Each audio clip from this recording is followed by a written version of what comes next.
Mountain map. The task here is to print an ASCII representation of n mountains, where the height of each mountain is given. So I'm going to use Python for this puzzle. So the first line is an integer n for the number of mountains. The second line, which is the for loop, is n space separated integers for the height of each mountain.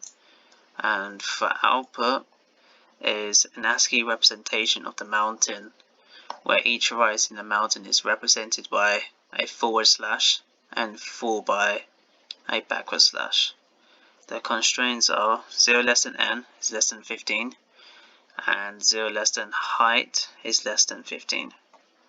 So for example, if input is 3121, the output will produce this, and there's 4 test cases for me to solve. So let's solve it.